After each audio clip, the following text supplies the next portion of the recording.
દર્શક મિત્રો, નવજીવન ન્યૂઝમાં આપનું સ્વાગત છે। ગઈકાલે અમદાવાદના પાલડી વિસ્તારમાં રાત્રિ દરમિયાન જે મહિલા સાથે પોલીસ કર્મીએ ઉદ્ધતાઈ ભર્યું વર્તન કર્યું છે, તેના કારણે સામાન્ય જનતાએ એ વિડીયો જોયો છે।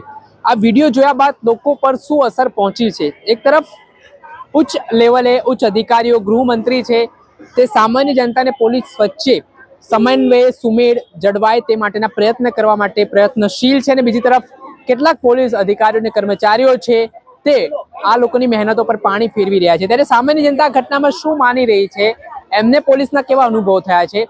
અમુક પોલીસના કારણે આજે આખી પોલીસ ડિપાર્ટમેન્ટની છબી જે ખરડાઈ છે, તેને લઈને આજે પોલીસ કર્મી છે જેણે ગઈકાલે મહિલા સાથે જે ખરાબ વર્તન કર્યું તેની સામે સસ્પેન્ડ સુધીની કાર્યવાહી કરવામાં આવી છે। ત્યારે આ મામલે લોકો શું માની રહ્યા છે તેમને સાંભળો। ઘટના અતિ નિંદનીય છે। મહિલા, કોઈ બી મહિલા હોય, એને કોઈ પુરુષ હાથ અડાડી શકે નહીં।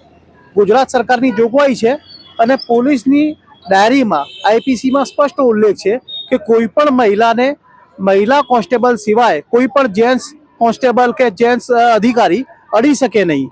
આ લોકો એટલી હદે આગળ વધી ગયા છે કે મહિલાઓને સર જાહેર મારવા લાગ્યા છે। તો એવી તો કઈ સત્તા પોલીસ ખાતામાં આપી દીધી છે કે મહિલાઓને આ લોકો દિવસે મારી શકે? અને બીજું કે પોલીસ ગાઈડલાઈન આપે છે કે 6 વાગ્યા પછી મહિલાઓને કસ્ટડી ન કરવી, અને એવી બધી ઘણી ગાઈડલાઈનો છે મહિલા સશક્તિકરણ માટે। પણ એ બધાને આ પોલીસ કર્મચારીઓ જે લોકો લાંચ લેવા માટે એટલી હદે પડી જાય છે કે મહિલાઓ પર હાથ ઉઠાવે છે, મહિલાઓ સાથે અસભ્ય વર્તાવ કરે છે। અને જો આપણા જે ડિજિટલ ગુજરાત માંગે છે, આ લોકો કહે છે કે ડિજિટલ ગુજરાત છે, અને જો એને સિગ્નલ ભંગ કર્યો તો તમારા સીસીટીવી પ્રમાણે એને ઓલરેડી મેમો જાય જ છે। પછી તમારે એની પાસે લાયસન્સ માંગવાની અને બ્રેવ માંગવા માટે આ બધી નાટક કરવાની ક્યાં જરૂર આવે છે? તમે સીધું એને મેમો ઘરે મોકલો। ખોટા લેડીઝને શું કામ હેરાન કરો છો? અને હવે આ લેડીઝ જે ફરિયાદ કરવા ગઈ અને ફરિયાદ ન લીધી, હવે જો આ ઇલેક્ટ્રોનિક મીડિયામાં કે પ્રિન્ટ મીડિયામાં સવાલ ઉઠાવશે તો એને, અમને જ્યાં સુધી ખબર છે કે પોલીસ ખાતું ઇનડાયરેક્ટલી દબાવશે। અને જેવી રીતે અમદાવાદ મીડિયા પર ખોટી ફરિયાદો થઈ હતી અને આ બેન ઉપર પણ ખોટી ફરિયાદો થશે, એની તમને કાયદેસર ફરિયાદ તમને બતાવું છું કે આ થવાનું અને થવાનું જ છે। સર, આ તો લોકશાહી છે, લોકશાહીમાં તો તમામને બોલવાનો અધિકાર છે, તો પોલીસ સામે લોકો બોલવામાં કેમ એટલું ડરે છે? શું કારણ લાગે છે? પોલીસ હવે પોલીસ નથી રહી, પોલીસ એક અસામાજિક તત્વ બની ગઈ છે। અને એક જે છે, પોલીસને એવું શીખવાડવામાં આવે છે કે અમે એક ફોજ છીએ અને ફોજની સામે સામાન્ય માણસ લડી શકે નહીં, એટલે આ લોકો ગુંડાગર્દી પર ઉતરી આવ્યા છે। અને આ જોજો કે થોડા દિવસ પછી આ બેન ઉપર ખોટી ફરિયાદો દાખલ થશે, અને આ જ મારી રેકોર્ડિંગ તમે જોઈ લેજો કે આ બેન ઉપર ખોટી ફરિયાદ દાખલ થાય છે કે નહીં, અને એ બિલકુલ અનિંદનીય થાય એવી ફરિયાદો દાખલ થશે। અને આ બેનને અધર પોલીસ સ્ટેશન, આ જે વિસ્તારમાં ઘટના બની છે એ નહીં, પણ અધર પોલીસ સ્ટેશનમાં આમની વિરુદ્ધ ફરિયાદ દાખલ થશે અને આમને હેરાન કનડગત કરીને પરેશાન કરવામાં આવશે કે જેવી રીતે આ પોલીસ કર્મી પાછળથી ફરિયાદમાં સમાધાન થાય અથવા પોલીસ આ ફરિયાદ પાછી ખેંચે। મારો છેલ્લો પ્રશ્ન કે ઘણી બધી વખત આપણે પોલીસ સ્ટેશને જઈએ છીએ તો અમુક કેસમાં પોલીસ ફરિયાદ નોંધવામાં આનાકાની કરે છે, ના પાડી દેશે સ્પષ્ટ।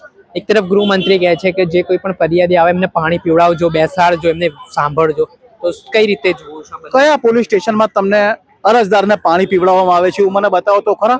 લગભગ મારા ખ્યાલથી અમદાવાદ સિટીની અંદર 56 પોલીસ સ્ટેશન છે। 56 પોલીસ સ્ટેશનમાંથી એક એવું પોલીસ સ્ટેશન બતાવો જ્યાં અરજદારને પાણી પીવડાવવામાં આવ્યું હોય। અને કોઈ બી અરજદાર જાય છે તો એને બાકડા પર બેસાડવામાં આવે છે, અને પોલીસ સ્ટેશનમાં પોલીસ કર્મચારીઓ ખુરશી ઉપર બેસે છે, જ્યારે કે પોલીસ જે છે એ અમારી સુરક્ષા માટે છે, અને અમે લોકો જે ટેક્સ ભરીએ છીએ એમાંથી અમને પગાર મળે છે। પણ એ લોકો અમને શું કહે છે? અમે સાહેબ કો, રિયલ તો એ લોકો જનતાના નોકર છે, પણ એ લોકોનું એટીટ્યુડ એવું છે કે અમને સાહેબ કો, અને જે અરજદાર છે એની સાથે એટલો તુચ્છ વ્યવહાર થાય છે। અને ફરિયાદ, તમે ગુજરાતની અંદર જો તમને ફરિયાદ નોંધવાની એટલી એવું હોય તો તમે જે અરજદારો છે જે લેખિત અરજીઓ આપે છે એમનો એક ડેટા કઢાવી લો। અરજદારો જેટલી અરજીઓ કરે છે એમાંથી કેટલા % ફરિયાદો દાખલ થાય છે એ જોઈ લો। શું અરજદાર અરજી કરે છે ફરિયાદ નથી હોતી? કોન્સ્ટિટ્યુશનમાં તો એવું જ કહે છે ને કે એફઆઈઆર એટલે first information report. Information report એટલે લેખિત હોય કે મૌખિક, એ ફર્સ્ટ ઇન્ફોર્મેશન રિપોર્ટ જ છે। એના અનુસંધાને તમે ફરિયાદ દાખલ કરો ને। કેમ તમે સામેવાળા પક્ષને બોલાવીને, સમાધાનો કરીને, વાટાઘૂટી કરીને બંનેને કોમ્પ્રોમાઇઝ કરાવો છો? એટલે પોલીસ સ્ટેશનમાં વહીવટના ધંધા ચાલે છે કે કોમ્પ્રોમાઇઝ ચાલે છે?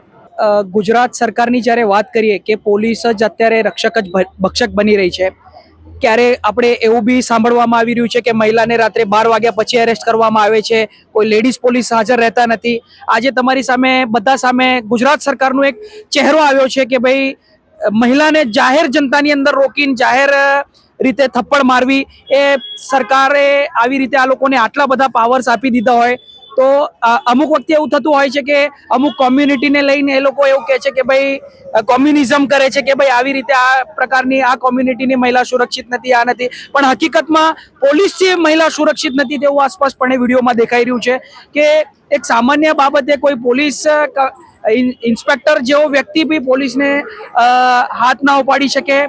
કાયદેસરમાં જ્યારે આપણે ભણતા હોઈએ છીએ ત્યારે એવું શીખવાડવામાં આવ્યું છે કે ભાઈ પોલીસ આપણા રક્ષક છે અને પોલીસ સામે અમે ગમે તે પ્રેઝન્ટેશન કરી શકીએ છીએ, પણ પોલીસ ખાલી પેપર ઉપર જ છે. બાકી દારૂના બુટલેગરો બેફામ નરાધમો બની રહ્યા છે. નિકોલ વિસ્તારની અંદર તમે જોઈ રહ્યું છે ગુંડા તત્વ ચાલે છે. પૈસા આપો, તે પૈસા આપ્યા પછી ગુજરાતની અંદર ગમે તે ક્રાઇમ થઈ શકે.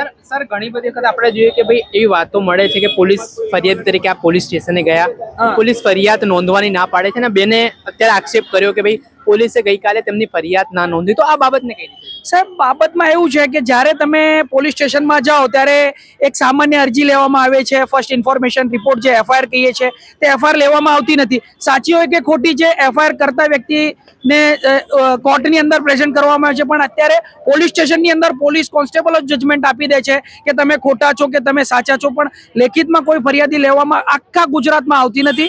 તેઓ આખા ગુજરાત, મારો પોતાનો પર્સનલ અનુભવ છે કે ભાઈ મારી ફરિયાદી લેવામાં આવી નથી. અને આપણે કોઈ બુટલેકર કે કોઈ વહીવટદાર દ્વારા ફોનો કરાવીએ તો ત્યારે ઇમિડિયેટ એફઆઈઆર ફાટી જાય છે વગર તપાસે. તો તમારો અનુભવ તમે શેર કર્યો. શું માંગ છે સરકારથી, તંત્રથી કે હવે મહિલાઓ સામે જો હાથાપાઈ થતી હોય ગુજરાત જેવા સુરક્ષિત રાજ્યની જે વાતો કરીએ તો શું પગલા આવા કર્મચારીઓ સામે લેવા? પહેલા તો સાહેબ મારો જ તમારી પર પ્રશ્ન છે કે હકીકતમાં ગુજરાતની અંદર મહિલા સુરક્ષિત છે કે નથી, તે મોટો સવાલ છે, રાઈટ? બીજી વસ્તુ કે તમે પૂછવામાં આવે છે કે સુરક્ષાની બાબત, તો સુરક્ષા 0 છે.